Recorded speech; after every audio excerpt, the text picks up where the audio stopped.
All right. It is December 5th, 2025. It is 12:30 p.m. on a Friday, Eastern Time. And you know what that is?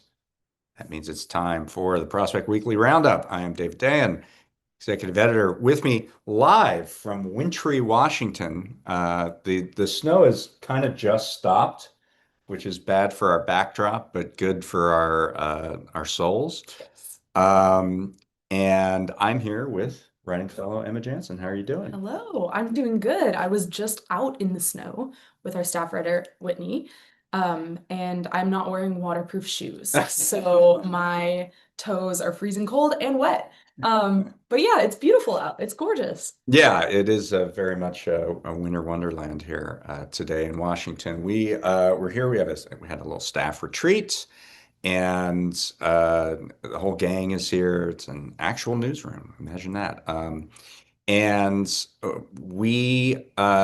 well, maybe we can talk briefly about Yeah, sure. where you were reporting from. Yeah. So go ahead.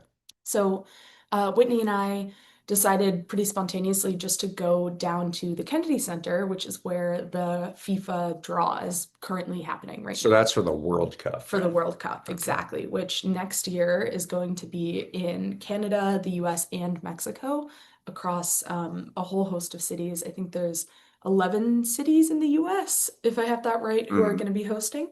And today is the day when they basically create the brackets, who's playing who, Hmm. and where as Hmm. well. And FIFA has always been kind of political, and soccer has been political as well, but it's especially so right now. Trump is at the event. I think he's expected to win or be presented with this peace award. Um, Yeah, they gave their own Nobel Peace Prize to him or yes, something. Yeah. indeed. Yeah. Yeah. And there's all these concerns about, what is it going to look like if ICE is in these cities? These are some of our major American cities that have seen ICE kind of taking them over. And what's that going to look like next year? What is the visa situation going to look like for Right. fans, even players, with these travel bans that Trump has been Right. floating? Can they get players and teams in? There have been Mhm. several incidences of you know various teams and various team sports not being denied entry to events in the United States, and it's a problem for FIFA. It's a problem for the Olympics in 2028, which are in Los Angeles. Mhm. And it's if there's any way that those events could end up being canceled for the U.S., that would be it. And also the question is, what spectator would ever show up to this thing, right? I Yeah. mean, if that's the same exact problem Yeah. that we're looking at. Yeah. So what was the scene like down there? So it was kind of like sadder than I expected it to be. I think Whitney and I went and we wanted to just talk to people about soccer and of course get into like the sports diplomacy angle too, but we really just wanted to chat people up. And there were a lot of people who had already entered the Kennedy Center, so maybe more of the chatty fans were already inside, but Mhm. we really kind of just saw like a pretty big protest. They their slogan was like "No ice in our cup," Mm. which it's a pretty good one. I It's a have pretty to good say. slogan. They had a giant inflatable soccer ball and some Mhm. like blocks that said ice on them, like blocks of ice. Right. And then they would kick the soccer ball into the Uh, blocks of ice and it I would see. go Break crashing it up, down, breaking ice, breaking it. ice Yeah. breaking. All right, interesting. Well, I know that Whitney's working on some stories that are of similar ilk, and we'll probably get that back up at prospect.org as well. So that was the sort of interim thing that we're doing right this second, and we can talk about some other breaking stuff maybe later on in the Mhm. episode. But what I want to talk about, why I brought you on, is that so we did this entire series at prospect.org. It was for our December print issue, Yeah. and it's about affordability. And, affordability has now become this buzzword that can mean anything you want it to Mhm. mean. In democratic politics, it could mean, we have to fulfill the abundance agenda. It can mean we have to do universal health care. It can mean just absolutely anything. Hmm. So when we were envisioning this series and thinking, okay, well, how can we contribute to this debate? Our idea was to look at the long-term drivers of affordability. So not just how is housing getting less affordable, how is healthcare getting less affordable, how is higher education getting less affordable, but what are the things happening in the economy and even in the culture Hmm. that are creating a situation where the cost of living is rising and people are falling behind. And that can manifest in a lot of different ways. First of all, we tend to talk only about the price side of affordability and not the wage side. So we did a big piece about how lower wages contributes to the cost of living crisis. We did a big piece about climate change and its impact on costs. If extreme weather is knocking out crops, if different weather patterns are changing where things can be grown, that creates a huge impact on our crop yields, our water systems, and a whole host of other things. It also creates more pathogens. Yeah. We're seeing that in the cattle industry with the New World screwworm, which is a thing in Mexico that has thinned out cattle herds. We're seeing with colony collapse disorder of bees. So climate change is a contributor to the cost of living Hmm. crisis. I did a piece on technology, and we can talk about that a little later Yeah. as a driver of cost of living. But Emma, you kind of had what I actually feel is like the tentpole piece of Thank this issue. And it was about inequality, but that's sort of, I mean, it's a complicated piece, you. It is. and it has a lot of different elements to it. So I Yeah. want you to walk us through that. The headline is that inequality as a driver of the affordability crisis, but how does that manifest? Yeah. Okay. So you're right. It is an article that I feel like is talking about a lot of different things, but I think they're all interconnected. And I hope the Mhm. article, puts that across and gets that across. Yeah, The idea that I kind of start with is the notion of a plutonomy, which is a portmanteau of plutocrats and economy. right, And it's basically the idea that we live in an economy that is shaped around and driven by the wealthy, the ultra wealthy. right, And you can see that kind of supported by economic data. You see that what is it, like the top 10% right. of wealthiest Americans are doing half the spending. And, Right. there are other statistics as well, but that's one of them. And And some people have kind of yeah, contested that statistic, but even when they do, they say, "Oh no, it's more like 35%." yeah, But still, it's a disproportionate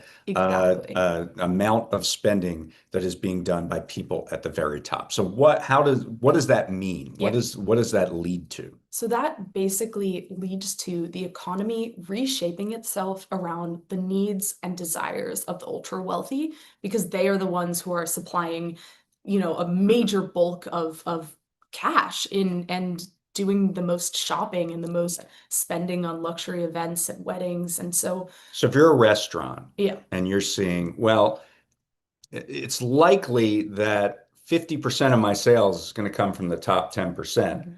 They like this, Right. I'm going to sell caviar and I'm not going to sell, I don't know what cheeseburger. I don't want to Yeah, I we don't should. want to slander a food as a poor food. But my point is you're going to and you're going to do more than that. Not only are you Mhm. going to it does it change what you sell, but it changes how you sell it, right? Exactly. So there's this trend in marketing called a premiumization, which is exactly what it sounds like. It's basically making whatever good or even event that you're selling seem like just the most luxurious premium version of that good out there. And, I think one example that always gets me is like Dyson hair dryers are Right. what, like $500 for a hair dryer, and they're kind of marketed as absolute luxury. They're better for you. They're Right. high tech. And You also see it with kind of like the experience economy. Hmm. You were talking to me about these like theme parks, right? Like going to Disneyland Right. is now incredibly um premiumization, like Right, because it used to be you'd have to pay to yeah. get into Disneyland, and then And then everybody you get is at the discounted. same level. You're at Exactly. Disneyland, and if you want to get in the line, first come, first serve. Yep. But now you can pay more to jump the line and Hmm. have a better Hmm. experience. You can pay more to go to a fancy restaurant that no one else can get into, or Right. yeah, all these different things. Exactly. So, yeah, I mean, it's really interesting, this Mhm. idea of premiumization, because, you know, maybe in some respects, like in Disney World, if Mhm. yeah, if you can jump the line, that is a better Mhm. experience and Yeah. you're paying for it. With a hair dryer, is it really like Yeah. drying your hair in a much more, I mean, like what is the marginal utility Yeah. of a somewhat better hair dryer? But it feels like it's a premium product. Yep. And if you're selling to people who think, all right, I put a premium on quality, then you're going to get away with selling essentially the same hot air blowing through a tube for more money. For an And extremely, yeah, inflated price. And I mean, a the hairdryer was $30, you oh, know, when I was really? I don't have a hairdryer, my wife does. Really?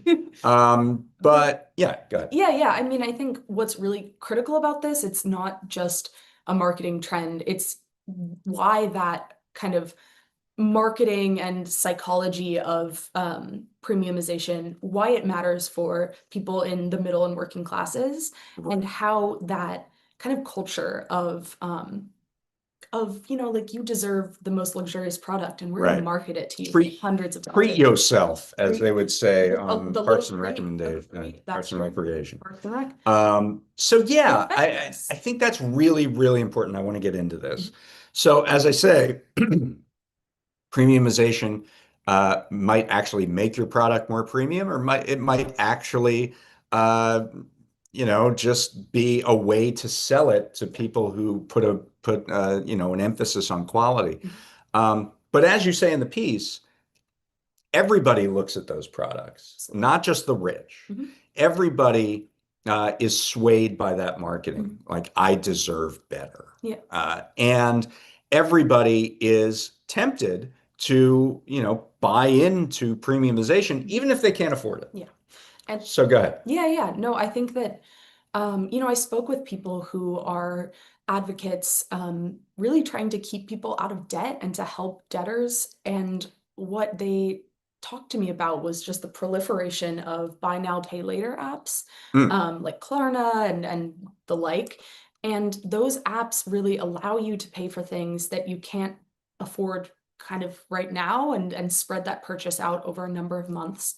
And it's just one of the many ways that credit is abundantly available, debt is abundantly available. And what we're seeing is that when you are consistently told by mm, the marketing around you, by the kind of media that you consume, whether it's social media or more traditional forms of media like right. TV and movies, if you're constantly being bombarded with the idea that you should really be buying the most expensive version of everything that you could buy, you know, you fall for it and you can take on debt to do that.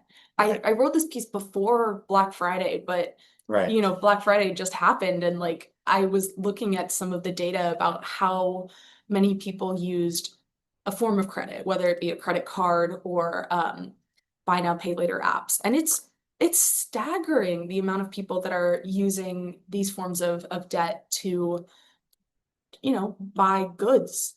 Right. So you're talking about two different things there, and I want to Mhm. go into both Yeah. in a little bit more detail.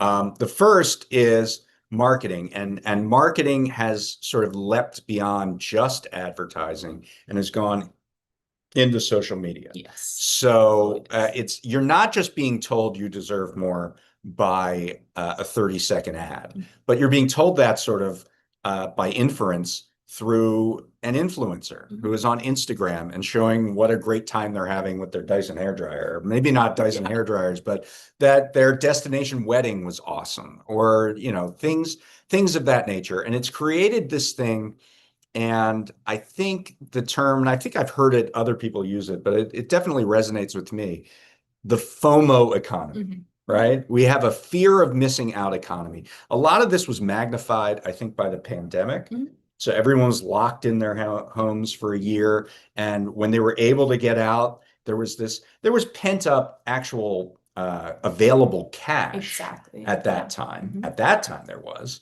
But there was even more so, I think, a pent up demand for Mhm. experiences, Mhm. a pent up demand for luxury, Yeah. a pent up demand to connect with people and get out and leave the home Mhm. and do things that make life worthwhile. Yeah. And companies exploit that, right? They know that oh, you want to go to the Taylor Swift concert Mhm. because it's right after the pandemic and you really want to be a part of something big. We're going to charge you through the nose for Yeah. that. And what's interesting to me is how that has continued. Mhm. That that whole psychology, that whole idea that this how you're being marketed to, that you deserve a bigger, better, more premium Mhm. product, and that you can't miss these experiences. It's worked even when you don't have the same buildup and store of funds that you might have had in 2021 Yep. and 2022. And where you close that circle Mhm. is with access to cheap credit. Yep. And cheap credit has gotten cheaper. I mean, the key difference between buy now, pay later and a normal credit card Mhm. is that a credit card, you kind of know that you have a 39% interest rate or whatever your interest rate is. Yep. And every month you see that and you see, oh, it's going to take me 50 months paying the minimum Yeah. Yeah. payment to Yeah. actually pay it. And And it's it'll going to be take me hundreds more dollars. And yeah. exactly. You know that. Like there's a box. It's literally called the Schumer box because Really? Chuck Schumer wrote the law that forced them to put that box in. But anyway, so you see that and you know it. The way that buy now, pay later Mhm. is marketed, once again, there's that word again, is that it's free. Yep. Is that you don't pay anything. You just pay this off in some installments, and Yep. you're all good. And but also there's a tip here. I believe it's a tip, or there are way, or if you miss a payment, then there's a late fee attached to it, and That's they the know issue. you're going to miss a payment. That's the real issue. Yes. So Because go if ahead. if you can't afford to buy a Dyson hair dryer right now, you probably can't really afford to pay it off over, just 2 months. Sometimes it Right. varies depending on what service you use. But sometimes it's actually not splitting it up into small Correct. payments. It's, two, three, or four sums, and they are really counting on you to miss those and then to have to pay a lot more, yeah, in like late fees and things like that. So that was one thing that is really concerning. I think it's that tie, though. It's the Yeah, tie to, oh, I actually can have it all. yeah, I can have all these experiences I want because I have this cheap yeah. credit that is going to allow me to buy this stuff and pay it off over time, and it'll be easier And for me. it's built right into your online shopping. You Right. go on the Sephora website and it says like, "Oh, you can actually do this in three payments of $16. You don't actually have to pay the full sum right now." Right. And Um, people think, great, sure. then I can get that done. And I just think it's really pernicious. And I think that um, the more that the more time we spend on our phones and watching short form videos from influencers, the easier it is to kind of just imagine that that life is the new standard, and that if you're not living up to that standard, you are falling behind. I Yeah. think another element of this that I really hope came through in the story that I wanted to emphasize is Mhm. that I am really not trying to put this entire situation on the backs of consumers who are in the Right. middle and working classes, because I'm one of them. I feel these exact same pressures. And I wanted to emphasize just how much this is corporations, offering us really cheap debt so that we can spend more. Corporations selling things for much more than they need to be sold for, and using influencers really effectively And look, to sell them to us. advertising is used because it works. Like Very well. that's why advertising exists. Mhm. They might not know exactly how much it works. They can, there's a famous line in advertising that half of my advertising works great. I just don't know which half, right? So people put out a lot of stuff. Mhm. Maybe some of it works, some of it doesn't. But they know over time that if they engage in these strategies, they can entice people, Yeah. lure people in. And so to be moralistic and say this is all because consumers can't help themselves, Yeah. that denies the entire history of advertising and the Yeah. entire history of this thing. What is true and what we know is that the share of income Mhm. going to corporate profits increased massively during the pandemic and hasn't gone back down. Everyone thought that after inflation subsided from the 9% that it was in 2021 and 22, that it would come back down and corporate profits would also ease along with that inflation. And it has not happened. Yeah.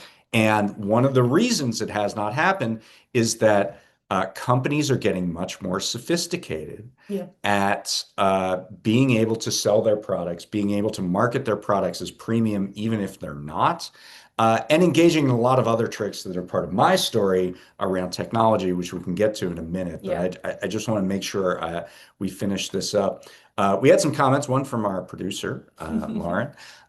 Saying that influencer culture has started calling the different color options that products come in as colorways, i.e., the new trendy water bottle will release a new colorway. Mhm.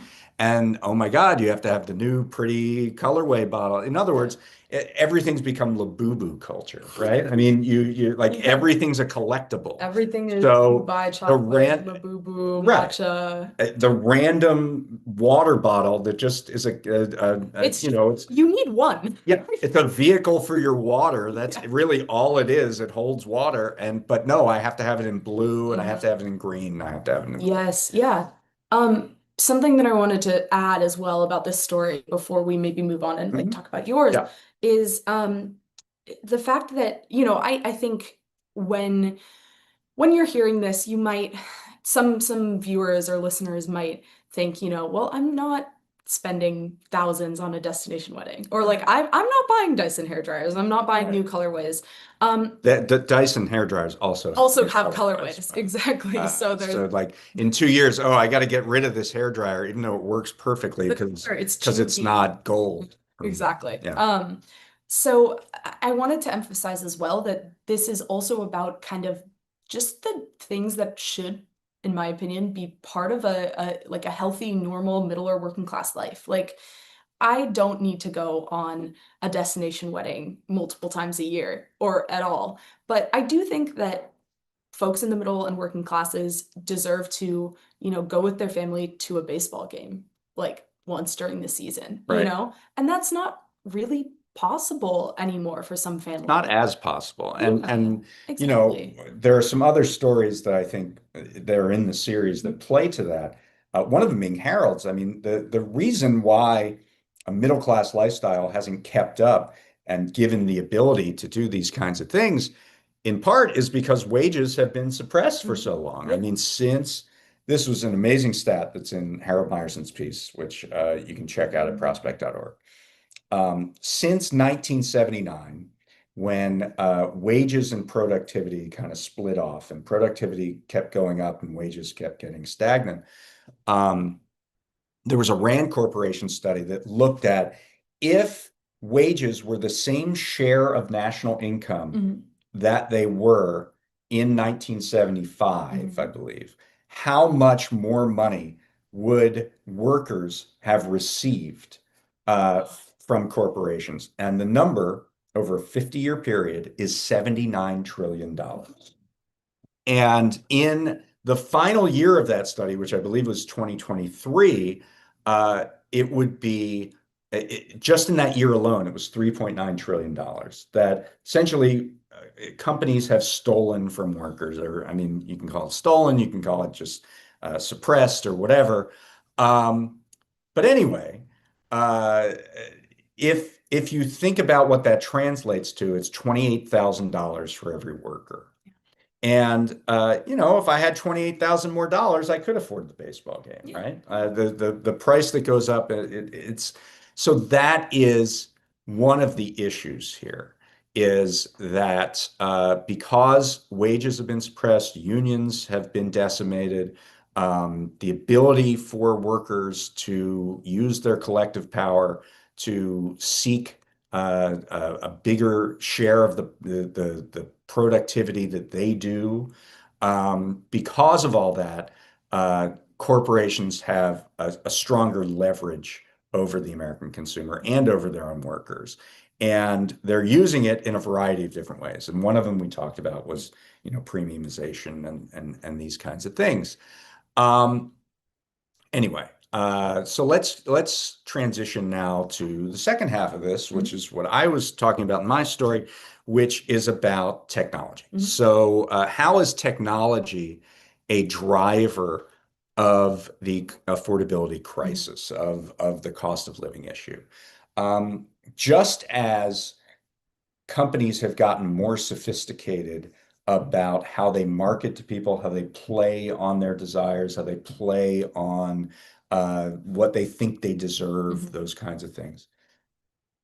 Companies have also gotten much more sophisticated in how they price their Oh yeah. goods and the ways in which they can use technology, so algorithms or machine learning, and also use the personal data that they collect from everyone when Mhm. they're shopping. If you have a loyalty card, Yes. if you have the McDonald's app, Yeah. if you have a Kroger card when you go to the supermarket, you are giving them data. And you're not just giving them data about your purchase Mhm. history, although you are giving them that.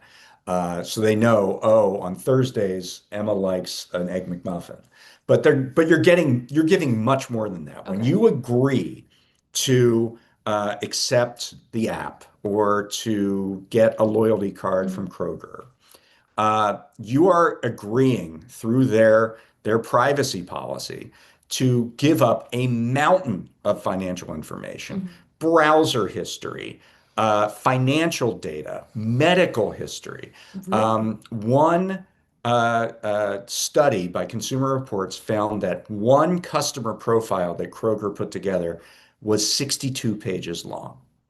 So all of that information can then be used to build a profile on you Mhm. and better have the company and its pricing consultants understand what you're willing to pay Yeah. for a particular product. So here is a coffee that Emma brought in It's here. quite good.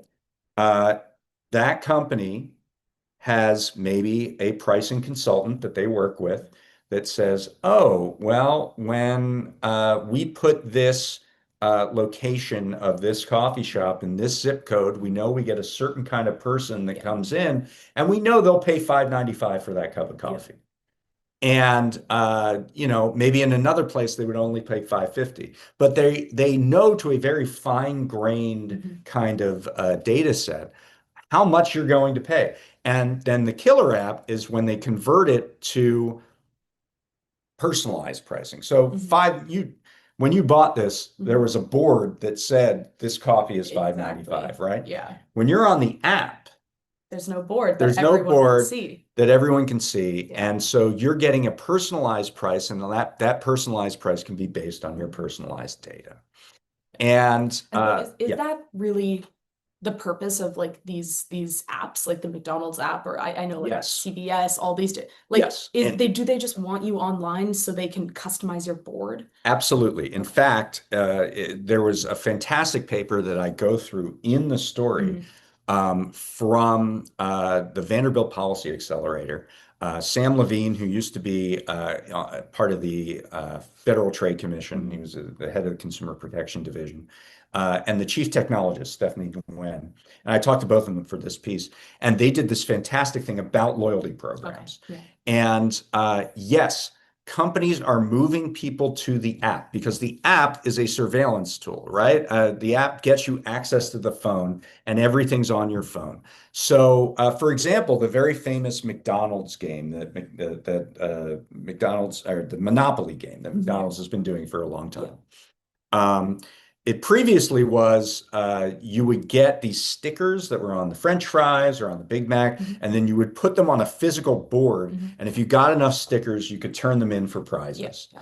Now, all of those stickers have to be Like digital. captured by your phone and put into the app. Okay. So it forces you to get onto the app. There are 100 million people on the McDonald's app, and that's 100 million profiles A third of of, America. of all those people. Yeah, I mean, I think that's worldwide. But anyway, that's 100 million profiles that they can use to understand overall pricing because they have all of this data on 100 million people and also to understand pricing on a personal level. Yeah. Let's say, yeah, every Wednesday you get paid, or every Wednesday they know that you have an appointment and you're In this going from location. work to, yeah, and you're in this particular location.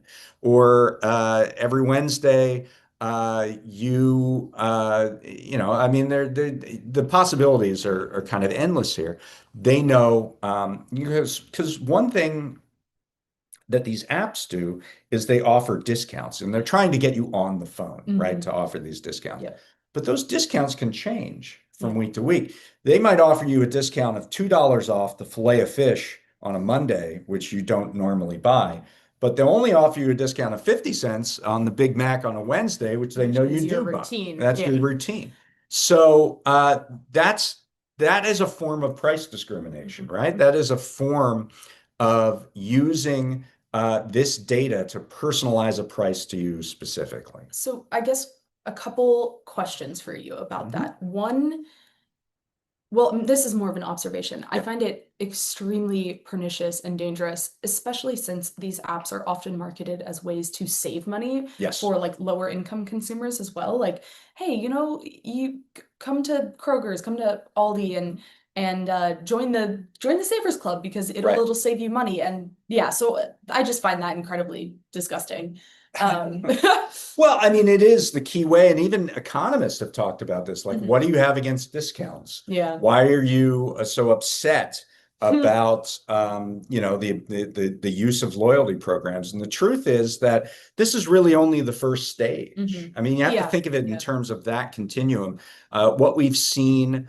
Cory Doctorow has this book that came out called Shitification, and basically he talks about the life cycle of platform monopolies. That first they give you the thing that you want, and then they take it away from you, but you're already sort of locked into the thing that you have. So that's I think how we should look at this. That they're capturing. it's like a pusher giving you an early hit. Yeah. They're getting you onto this routine, and then they can manipulate the terms, change the terms, take away the discounts if they want, as we go along. So, did you have something else? Yeah, I had another question, which was just kind of, is this legal and should it be legal and just what can we do? So, I mean, I think this is what's so interesting about the reporting. So I wrote about this like a year ago. Yeah. And in a piece called One Person, One Price, which was for our pricing issue. Yep. And this was more of in the way of a follow-up, this story.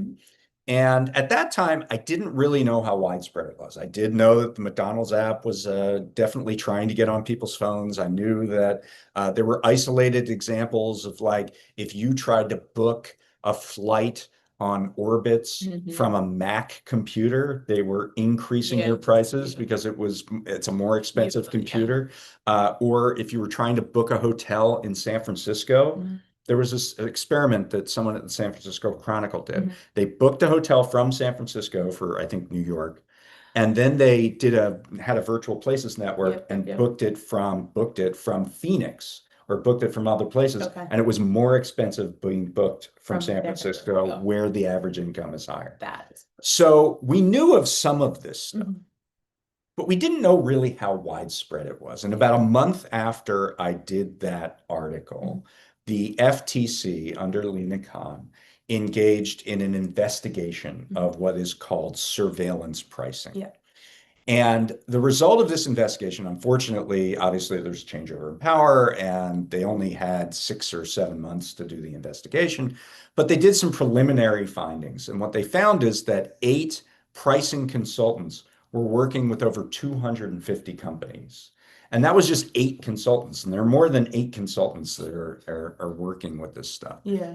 And another interesting data point was this did spur a lot of interest in legislative bans at the state level. Mhm.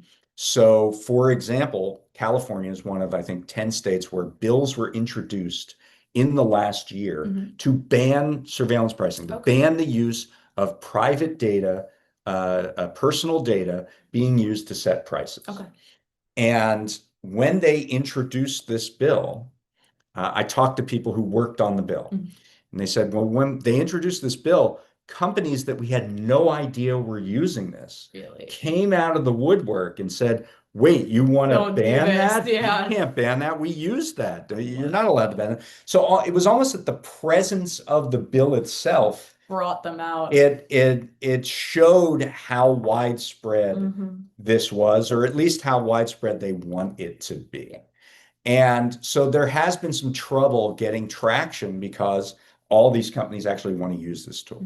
There have been better work done, specifically in one area, which is known as algorithmic price fixing. Yep. And that I think is most known in the area of rent and with this company called RealPage. Yeah. So RealPage is a company that is a consultant that aggregates data on rents across a particular network, let's say a certain geographic area.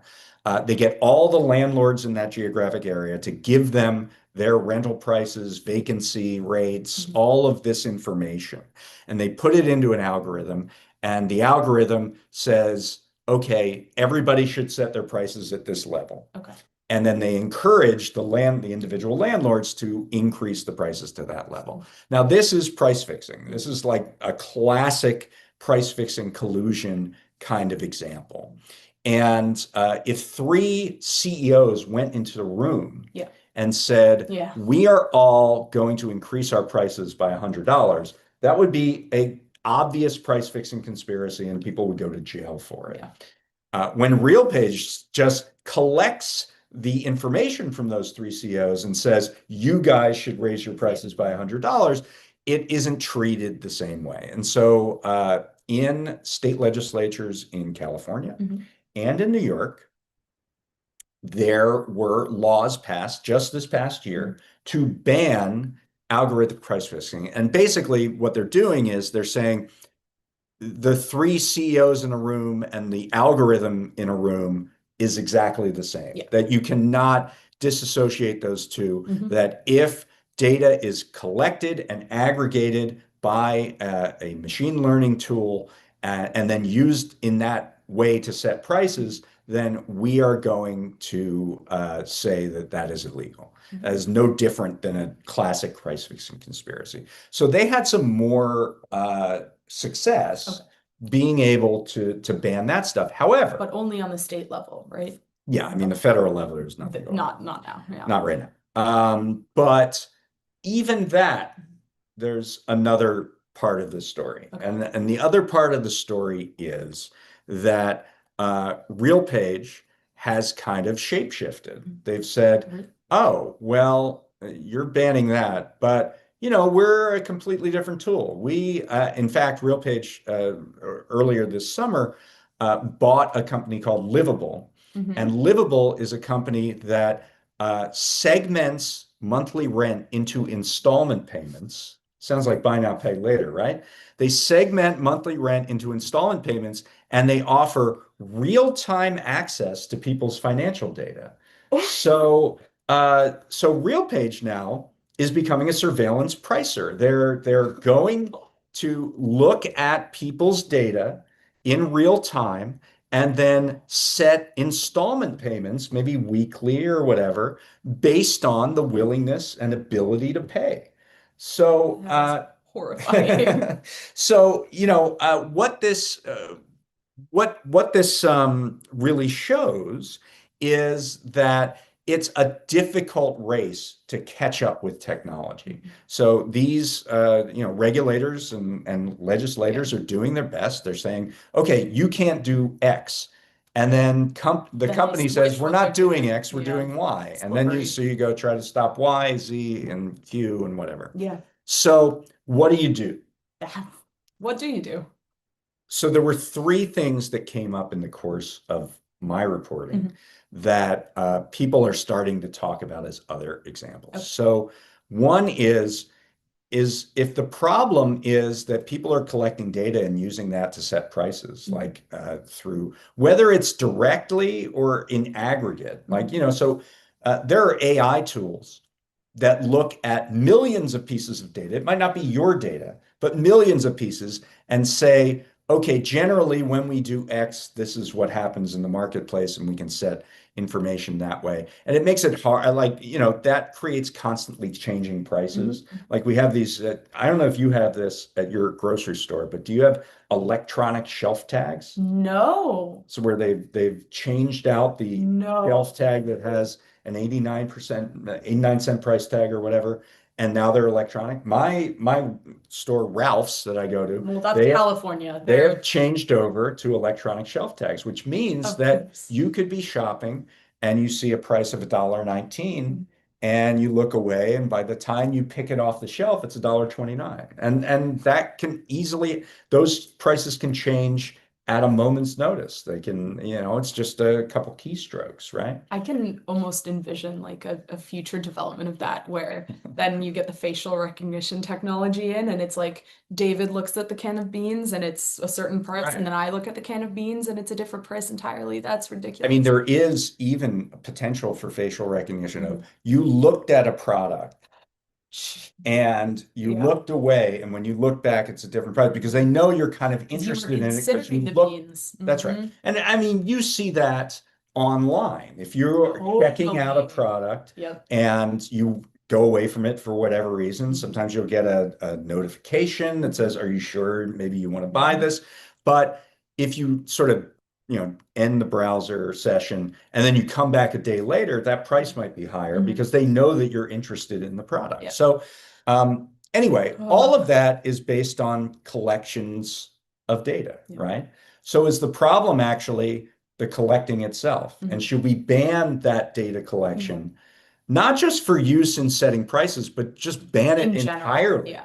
Like these privacy policies that these companies have offer so much of a Yeah. collection of data, well beyond what they need to actually, run their Yeah. business. Because the argument is that, oh, if we're giving discounts, then that's we just need this information in order to run our business. Hmm. And so maybe the answer is getting rid of the data collection Yeah. altogether. Another option is that, okay, maybe you, the company, can collect data, but if you send it over to a third-party pricing consultant, Hmm. that is a violation of the terms of service. I Okay. didn't, I said that you could collect the data, Yeah. but I But didn't say not you could this. sell it to somebody else. Yeah. That means you're acting as a data broker or Yeah. even give it to someone else, maybe even not sell it. You're acting as a data broker and you need to be under different regulations. Yep. So that's a second thing that you can think about. And the third thing is around basic fairness. Like you can use every state has unfair, deceptive acts and practices Hmm. policies Hmm. where they can say that, what you're doing with taking people's data and using it to set prices is actually an unfairness statute. It's Hmm. actually deceptive. Collecting this data is actually deceptive. Hmm. So that's another opportunity to say, Yeah. here's what we need to do here. And that's under existing tools, right? Yeah. Okay. So obviously, privacy laws have been something that we haven't been able to pass federally. States have somewhat better privacy laws Hmm. depending on the state. But almost every state has an unfair and deceptive practices law or a price gouging law. Yeah. And so it's about using the tools we have creatively Mhm. to try to get a handle on this problem. There's a real rise in the idea of like digital minimalism and kind of erasing your digital footprint, at least in some online spaces and among people who are really starting to understand just how prolific surveillance is Mhm. and how easy it is for companies to get data when you use anything on the internet. And I kind of subscribe to a lot of that stuff myself, and I want to, you know, not be on the McDonald's app if I can, but it just seems like something that consumers can't control on The, their own. the other thing that we can do, yeah, Mhm. you're not going to beat the app. Yeah, you You're can't just not going to race beat the yourself. app. Yeah. But the other thing that can be done Hmm. that we're starting to hear about and a lot of people in this space are starting to think about Hmm. is we need publicly posted prices, Yes. Yeah, consistent yeah, yeah. publicly posted prices that everyone is allowed Yeah. to pay. If we're in a situation where you on the app are getting a different price than somebody else, that's also an unfairness Yep, issue. yep, yep, yep. That you're discriminating against the person who maybe doesn't have a phone or who can't get on the app or whatever it is. Um, Yeah, that needs to be looked at as a possible solution that's here. huge. Yeah. We have another couple of comments. Guts Quasher is the commenter, and he says there's also the candy shelf effect. When the consumer is nearing the end of their shopping, they're tired and thinking less. Mhm. That is obviously, we see things around shelf space in Hmm. stores. So if you're in the Oh, grocery store, there's what they call the end cap. And so that's at sort of the end of the journey through the aisle. yep. They'll put something that's eye-catching that they want you to get. With the candy shelf effect, it's you're at the end of your shopping experience and you just want something nice for Hmm. yourself, right? Yep, yep, It's yep. much like the influencer effect, right? It's like it's kind of the, Deserve it. you just, yeah, treat yourself kind of Hmm. thing. So, anyway, yeah, I think that's obviously all of these things are somewhat marketing tactics, but I mean, what we're really talking about here and what this does is in the past, um, the way in which companies priced Hmm. goods was there was a little bit of magic to it. You didn't really know. Okay. It Yeah. was, hey, if we do 10 cents more, is that going to get less demand for our product? If we drop it down, does that mean we are going to take more market share and do volume? Hmm. And consumers benefited from that sort of inefficiency of Hmm. pricing Yeah. because you could find a discount if you needed it and get it. Yeah. Um, and now that has been sort of engineered out of the Yeah. process Because they that have enough data they to do have so. enough Yeah. information that those inefficiencies have been wrung all the way out. Okay. And you don't get the benefit of them doing their testing on whether or not a price is going to work for them long term. Yeah. And the ultimate result of this is just higher and higher and higher prices. Um, so yeah, that was I was happy to have done that, Yeah, that's and a great piece. yeah, it was. I think this is an ongoing update and an ongoing thing that we're going to Yeah. see. And if we want to really get a handle on pricing, it has to look at these long-term drivers, premiumization, technology, climate, Yeah. wages, middlemen, which is a piece that we Yeah. had Yeah. Whitney Yeah. Wimbish do that's on the site today about, whether it's in pharmaceutical pricing or whether it's in meat packing, Yeah. where you have a meat packer in the middle, these companies that basically become Yeah. gatekeepers for various products and take a layer of their profit out of it in the middle that ends up raising prices. Yeah. Okay. So I wanted to ask, for folks who, are seeing our pieces come out from this issue and who might be subscribers to the print piece and are getting it. Has it come out yet? Might be in my mailbox when I Might be get in your home. mailbox when you get that. But Very so soon. excellent. I am feeling very just kind of overwhelmed by the extent to which the world is trying to price things out of my range and how much they know about me. Are Mhm. there pieces in the issue that you think offer kind of like a brighter solution on affordability? I'm thinking of kind of James's piece on utilities and Yeah. yeah, So yeah, any actually, well, positives? let's I mean, I think all the pieces sort of look at ways that, I mean, I think your piece talks about consumer protection, Yeah, definitely. and that's an option for how we sort of stop at least the pipeline of cheap and kind of deceptive credit, Yeah. as a way to stop the that FOMO economy engine from moving. For me, it was, it's kind of the things we talked Yeah. about, whether it's posted public pricing or, an end to data collection at a widespread scale. Yeah, James Barata, our other writing fellow, had a great piece in the issue about regulatory capture and electricity rates. Electric rates have become very, hot topic, Yeah. well known that everybody's paying more for electricity. And one of the reasons why is that we have this setup where I think about 70% of people get their power from private companies, from investor-owned utilities, Yeah. is the term of art. And it's private companies that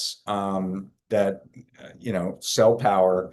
And the way it works is because power, electricity's utilities are a monopoly. Yeah. Yep. And so the thing that we've created to deal with that, because otherwise utility can say, well, guess what? You either pay me or you don't get any power. Yeah. So the check on that was supposed to be these things called public utility commissions, which are in every state in the country, and they set utility rates. So if an electric company wants to increase their rates, they have to go to the Public Utility Commission and ask them, they have to get approval to increase their rates.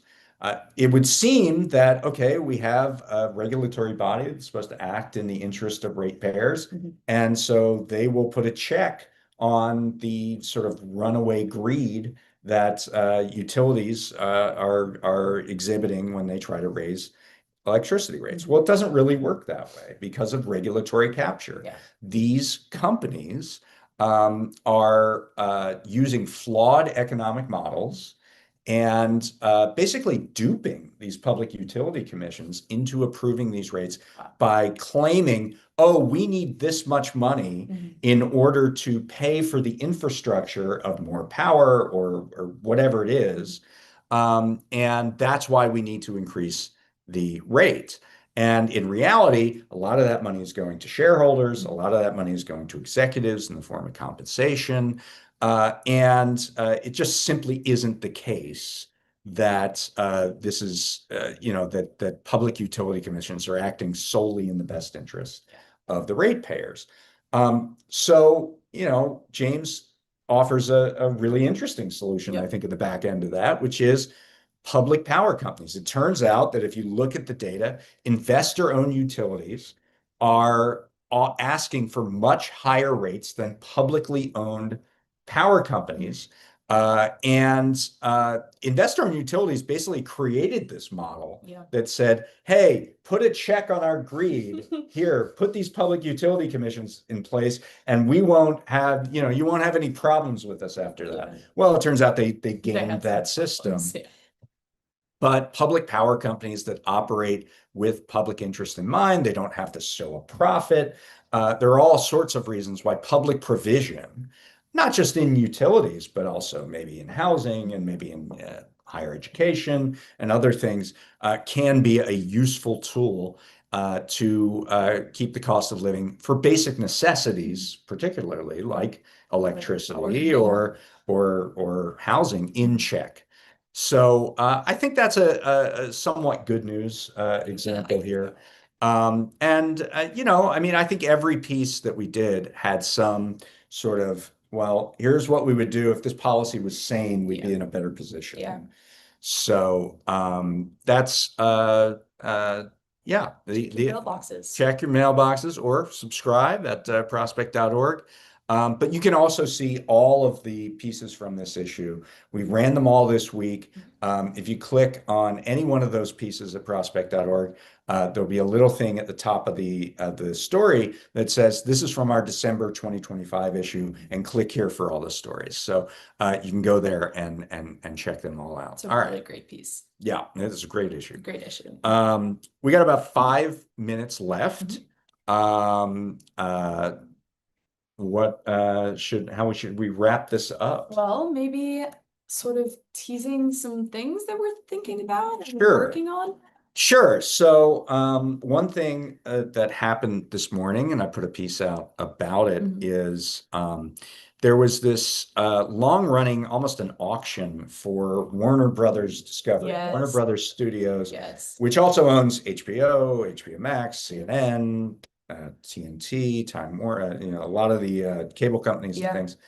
And initially the thought was, well, Paramount is what they were a big suitor for Warner Brothers Discovery, and everyone was worried about that because, oh, is Larry Ellison and his son, who already have Paramount, and they kicked out Stephen Colbert and they put Barry Weiss in CBS News, and they have a hold on TikTok because Oracle, Larry Ellison's other company, is going to run the algorithm of TikTok.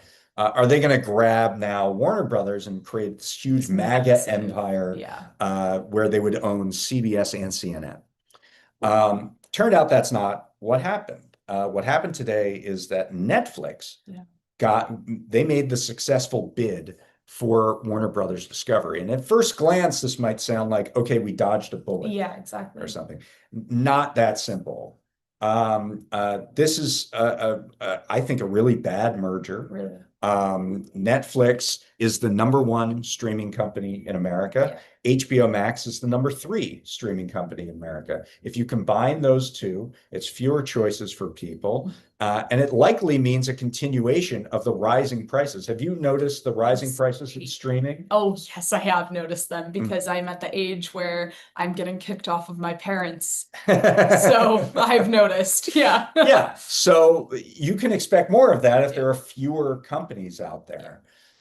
The other side of that is if in the world of Hollywood, if you're a producer, you have now fewer companies that can bid for your services. So if you have a great idea for a movie or a film or a TV show, it used to be that you could go to Netflix with it, or you could go to Warner Brothers, or you can go to some of the other studios. Now it's one fewer studio looking for those services, and that means that likely lower prices, lower costs for those companies, but higher costs for you, the consumer. And where does that exchange go? It goes right into the pockets of Netflix. So, on those levels and a variety of others, this is probably an illegal merger. Now, what is the Trump administration going to do about it? They may do the right thing for the wrong reason. And, because there have been a lot of rumors that the Trump administration is more interested in having Paramount buy Warner Brothers. And so they might try to block the Netflix merger because they want Paramount to pick it up in the aftermath. But then that just leads to the same situation, right? If That's Paramount correct. then gets to buy it. And worse, actually. Yeah. It's the same situation, but also you add on the sort of MAGA ideological aspect to this. By the way, when Netflix announced this, they're only buying the studio, the TV and film studio, and HBO Max. The cable companies will be separated off into a different company. So CNN is not going to be part of Netflix. But when Paramount made its bid, they said, we want the whole thing. We want the cable companies. So you have that aspect of it, number one. Number two, and number three, it's the politicization of antitrust. I mean, it's saying that, the Trump administration will basically try to pick winners and losers and put companies together in ways that are beneficial to them, where they're helping their friends and hurting their enemies. So I think it's bad on a number of levels. The way out of this box, where we don't have to say, okay, we'll accept Netflix buying it because Paramount would be worse, is that state attorneys general have the authority to challenge mergers under the Clayton Act. And so the attorney general of any state where you watch Netflix or HBO, which is any state, Yeah.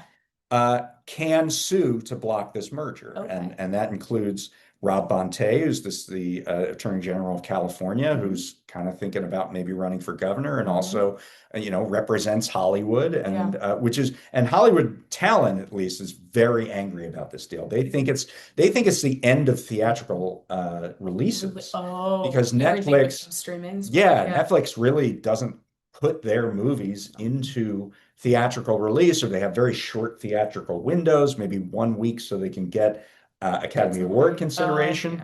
yeah. Yeah. If Warner Brothers is now part of Netflix, the concern is that they're going to stop doing that too. Mhm. The last time we saw consolidation of studios, which is when Disney bought Fox's assets, we saw far fewer releases in studios, and that meant theaters need Yeah. more releases in order to compete, in Yep. order to attract an audience.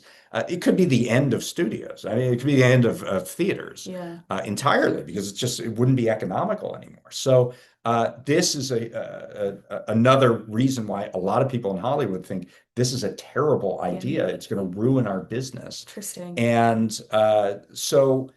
the AG of California can respond to that, and by doing so, signal that, you know what, and if Paramount tries this, we're going to do the same thing. Awesome. And so that's up at prospect.org as well today. And now that I've yapped on, we're out of time. There you go. But Emma Janssen, Reinfeld, thank you very much for being here. Thank you. We will be back next week. We do this every Friday at 12:30 Eastern. So check us out at our YouTube channel where you are right now. But if you're watching this later, know that we do this every Friday, but also there'll be video of this. We're going to put this up at prospect.org. You can watch this later.